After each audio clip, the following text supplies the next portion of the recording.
É um ser de outro mundo? Uma alucinação coletiva, Maju? Será?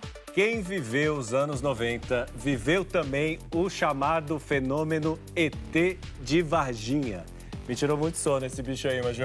Eu também, Felipe, nunca me esqueci. E, ó, tem uma relação além do ET, porque meus avós maternos eram de Varginha. E tem uma estátua em Varginha. Ainda não conheço pessoalmente. Agora, se você aí em casa está se deparando com essa figura pela primeira vez, saiba que ela fez o Brasil colar os olhos aqui no Show da Vida e colocou um município mineiro na rota da ufologia mundial.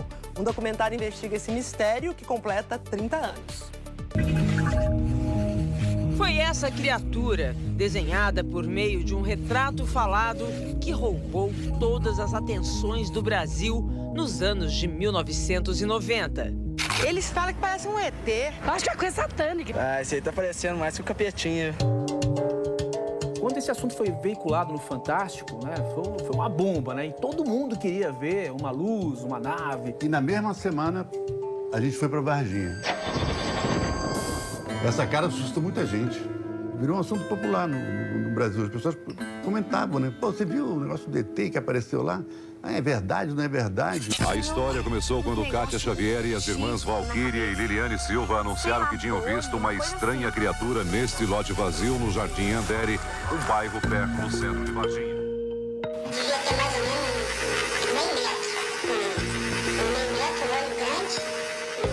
A gente reuniu esse grupo de pessoas para reviver o impacto que foi assistir às reportagens sobre o ET de Varginha naquela época. Vamos lá, gente? Eu tava com as veias do corpo tudo estufado.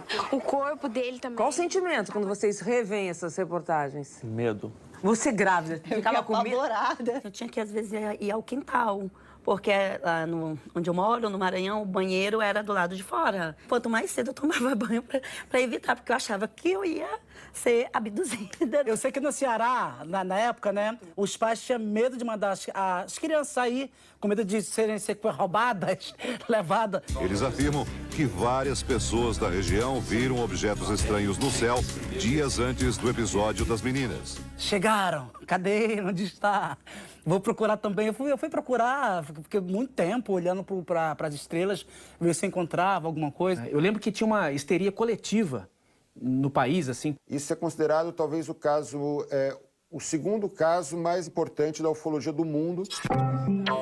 Os jornalistas Paulo Gonçalves e Ricardo Calil são os diretores do documentário O Mistério de Varginha. A gente vem trabalhando nisso há 1 ano, então eu tive que mudar para Varginha. Fiquei lá por 2 meses, conversando com as pessoas, sabendo das histórias, né? No documentário, a gente tem, por exemplo, alguns militares que em 30 anos nunca falaram desse assunto. Olha, eu lembro de ter visto 2 coisas que me marcaram muito na época que o assunto veio à tona, né? A primeira foi o próprio Fantástico, né?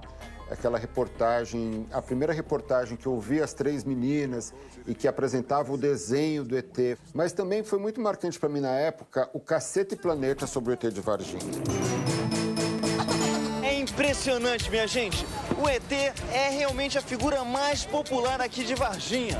Eu sou local aqui, todo mundo me conhece. Isso aqui faz o melhor frango com quiabo de Varginha. E eu ficava um pouco, na época, assim, em dúvida entre essas 2 coisas, assim, né? Será que é motivo de preocupação, assim, que tem uma visita extraterrestre, ou será que é motivo de piada esse assunto, assim? Você já conseguiu chegar a uma conclusão hoje, 30 anos depois? Eu entendi que o assunto merece respeito, seriedade, cuidado, porque acreditando ou não no ET, aquelas pessoas são honestas. Elas estão falando a verdade, eu dou a minha palavra, porque elas não iam brincar com uma coisa tão séria desse jeito. Isso eu confirmo, 1000 vezes se for preciso. O documentário tem 3 episódios e começa neste terreno baldio, que até hoje existe em Varginha. No dia 26 de janeiro de 1996, às 3 horas da tarde, 3 jovens passavam por aqui quando dizem ter visto a tal criatura bem naquele muro. O ombro estava dessa altura. Ai, eu lembro direitinho, os olhos regalados, vermelhos.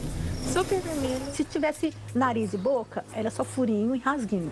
com os dedos compridos. 3 chifres. Não sei se era chifre. E a posição desses chifres? Tipo assim, 2 aqui assim, um na testa. Não era assim bem um chifre, era calombos na cabeça. A série tem muitos arquivos inéditos, vários deles fornecidos pelo ufólogo Birajara Rodrigues.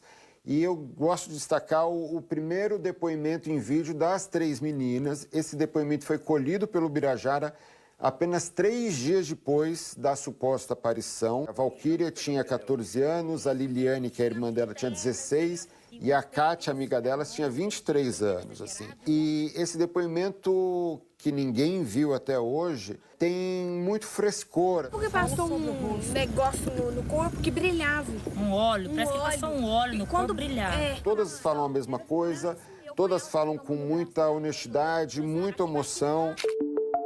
O documentário traz também um segredo que este neurologista diz ter guardado por 30 anos. Ele afirma ter sido chamado na época por um outro médico no principal hospital da cidade. Eu cheguei lá e ele falou assim, chegou aqui um negócio diferente, você podia dar uma olhadinha? Ele falou assim, tá aqui. Aí eu afastei um pouco e vi, o alien estava ali. Uma das partes assim mais impressionantes do documentário é o depoimento desse médico, o Ítalo Venturelli. Ele é uma pessoa muito respeitada na cidade, né?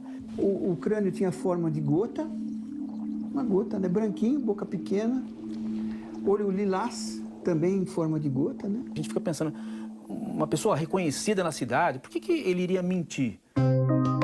Uma dúvida que há 30 anos mexe com o imaginário de toda uma geração. Eu acho que ao longo de 30 anos muita coisa já pode ser esclarecida, mas o cerne da questão, o que as meninas realmente viram, até hoje nunca foi esclarecido a contento. Cada um diz uma coisa, diz que pode haver sido um macaco, outro diz que pode haver sido uma capivara, outro diz que demônio. Foi um ser humano, talvez alguém drogado. 30 anos depois, continuamos, né, com a incógnita. Cientificamente não provaram nada, né? É muito legal fazer uma série sobre um ET brasileiro. É uma história de pessoas transformadas pela passagem dessa criatura por Varginha, assim. Eu acho que existe uma história maravilhosa, muito boa. É nisso que eu acredito. É uma história que vai abduzir todo mundo, eu tenho certeza.